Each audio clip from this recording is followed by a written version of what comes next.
Halo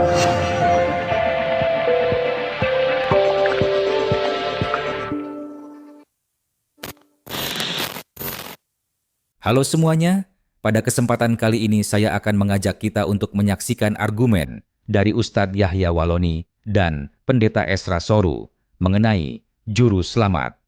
Berikut ini. Al-Quran itu adalah kumpulan kita para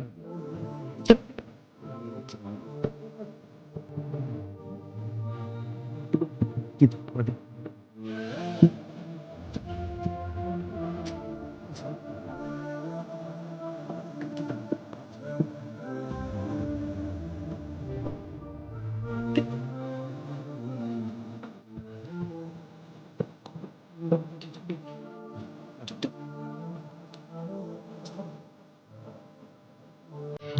Tidak ada surga itu simpel begitu. Semua yang ada dalam fisik ini dihabiskan. Pak. Itu gampang ada juru selamat.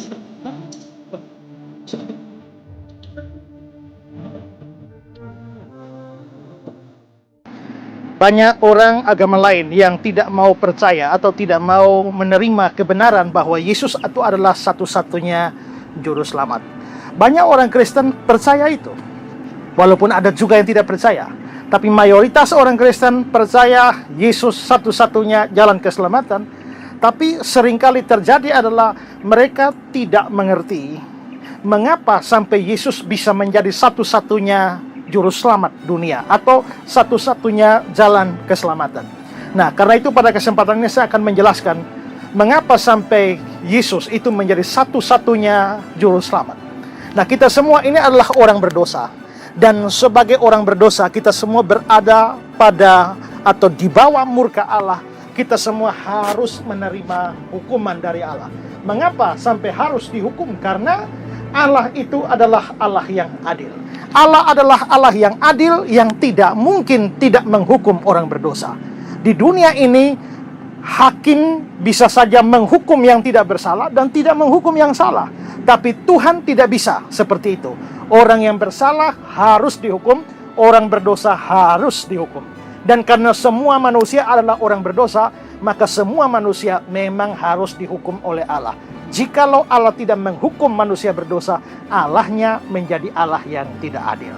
Tetapi Allah yang adil itu juga ternyata Allah yang maha kasih. Allah yang di satu sisi harus menghukum manusia berdosa, tapi Allah yang di sisi lain menginginkan supaya manusia berdosa itu tidak menerima hukumannya, alias diselamatkan dari hukumannya.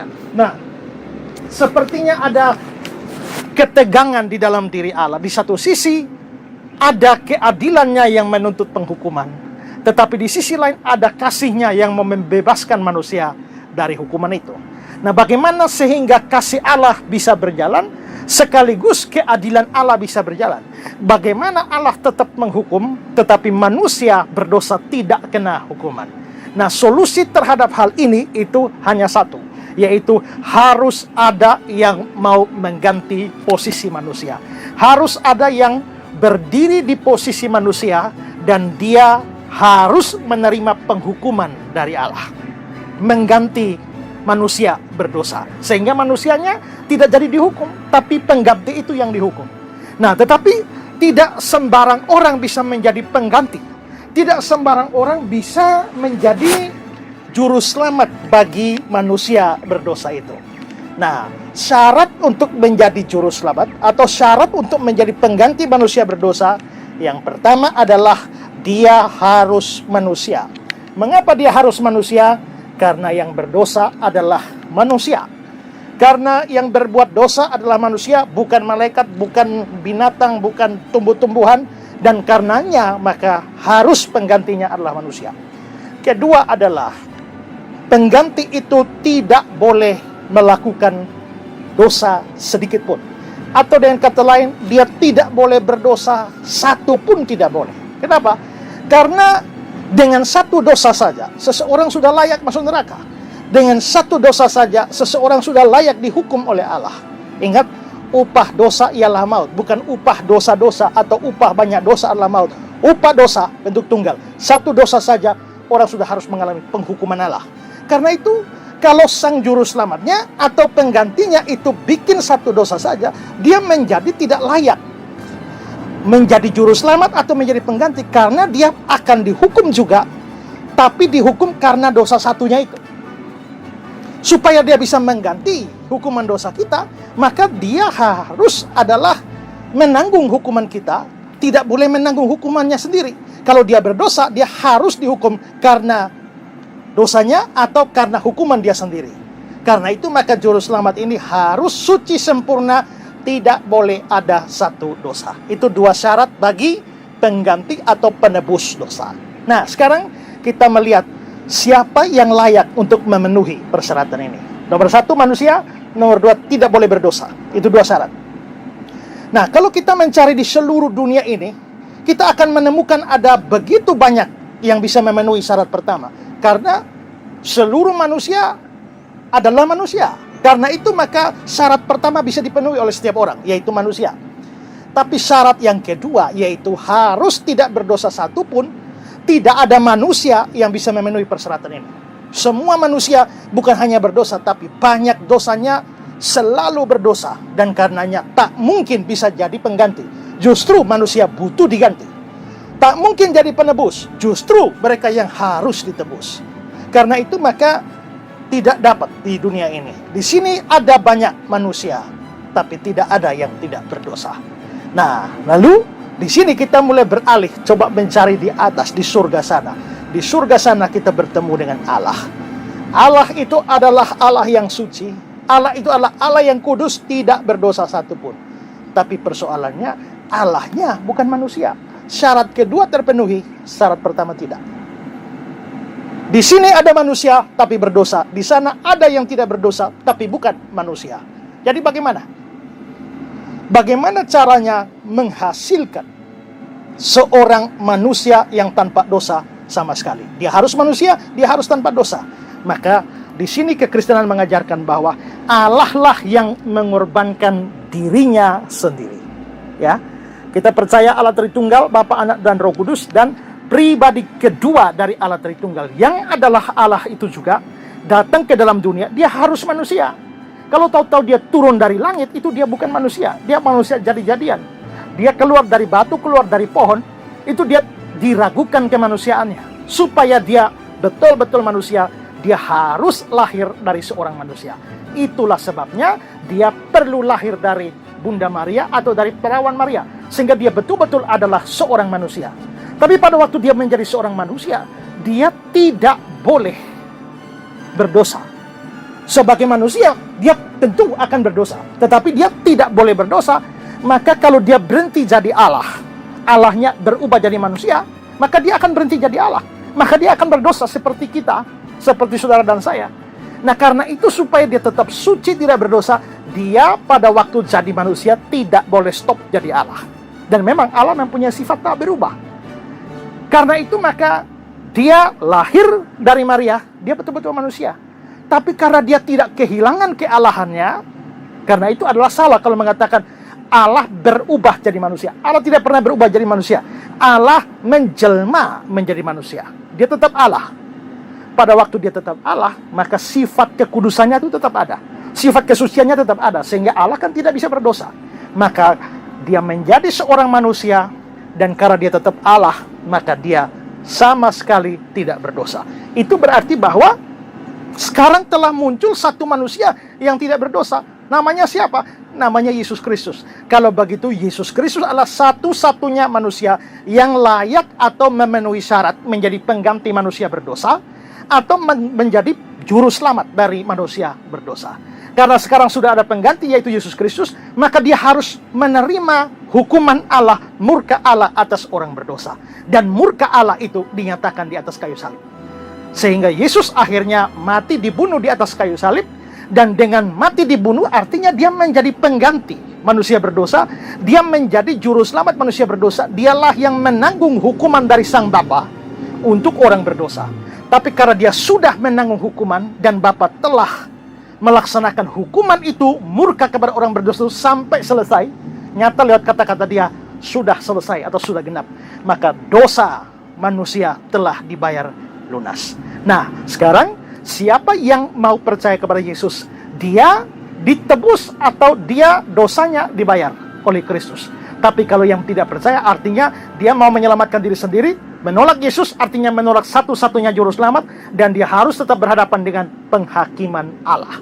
Nah, karena itu maka menjawab pertanyaan, mengapa sampai Yesus itu menjadi satu-satunya jalan keselamatan atau satu-satunya juru selamat dunia?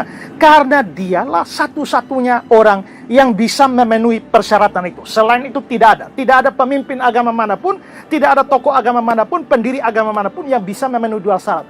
Semua pendiri agama, pemimpin agama, nabi, rasul dan sebagainya, semua manusia, tapi berdosa semua. Mereka kalau tidak punya Yesus, mereka tetap akan masuk neraka. Nah, karena itu maka orang Kristen percaya Yesus satu-satunya juru selamat.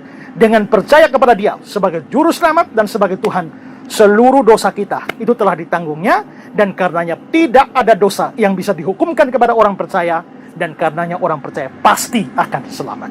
Karena itu saudara-saudara yang mendengarkan apa yang saya sampaikan, kalau saudara dalam agama Kristen, saudara tidak tahu apa yang saudara percayai, dengar baik-baik dan percaya. Saudara sendiri harus percaya kepada Yesus. Kalau saudara Kristen tapi tidak percaya Yesus, saudara sendiri tanpa juru selamat, saudara tetap binasa. Tapi termasuk saudara yang tidak pernah percaya Yesus atau saudara bukan agama Kristen, saudara pikir baik-baik, saudara juga adalah orang berdosa. Dan kalau Tuhan adalah Tuhan yang adil, Dia pasti akan menghukum saudara, kecuali ada yang bersedia menggantikan. Dan penggantinya cuma satu. Kalau saudara tetap tolak Yesus, tetap tidak mau percaya Yesus, benci Yesus, saudara sendiri akan menerima penghukuman dari Allah saat saudara mati dan saat pengadilan akhir zaman nanti. Karenanya Yesus satu-satunya jalan keselamatan. Sekarang terserah saudara mau percaya Dia atau tidak percaya Dia, silakan saudara pilih sendiri. Tapi apa yang saya sampaikan Yesus Kristus juru selamat dunia, satu-satunya juru selamat dunia, satu-satunya jalan kepada keselamatan itu. Tuhan Yesus memberkati saudara. Halo semuanya. Yesus Kristus adalah sepenuhnya Allah dan sepenuhnya manusia. Pandangan ini tidak hanya mendefinisikan identitas Kristus, tetapi juga menjadi landasan fundamental bagi iman Kristen. Poin ini penting untuk dipahami karena di dalamnya terkandung makna yang mendalam tentang keselamatan dan hubungan kita dengan Allah. Sejak zaman awal kekristenan, para teolog sudah mengakui rivalitas dua sifat Kristus, yakni keilahiannya sebagai Allah dan kemanusiaannya sebagai manusia.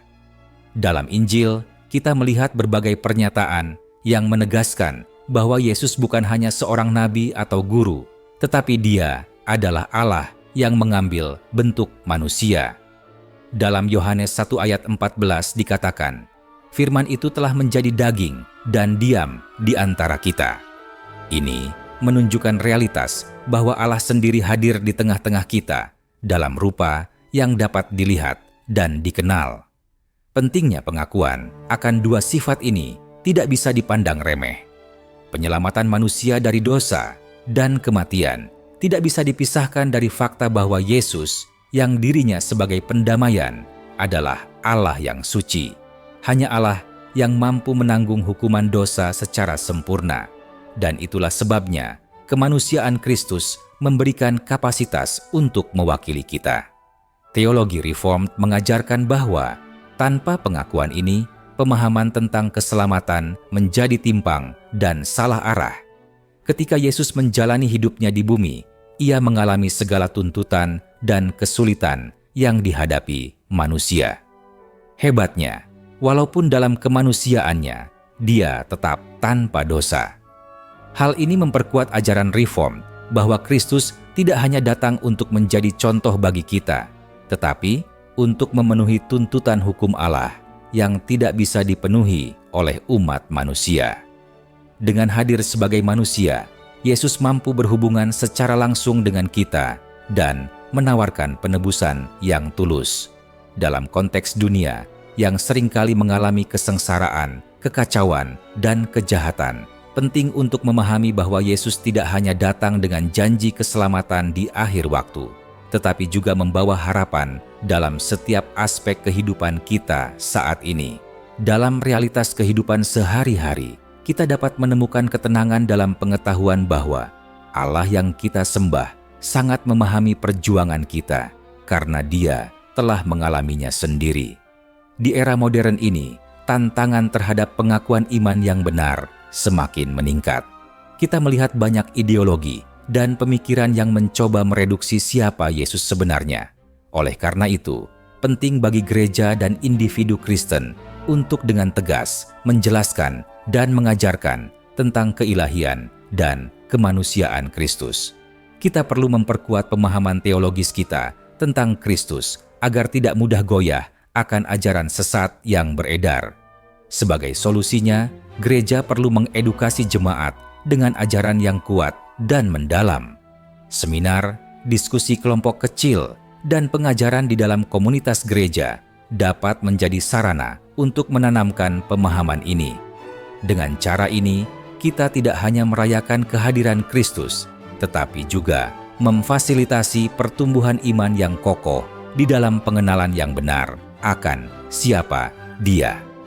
Kesimpulannya, pengertian bahwa Yesus Kristus adalah Allah yang menjadi manusia sangatlah penting dalam teologi Reformed.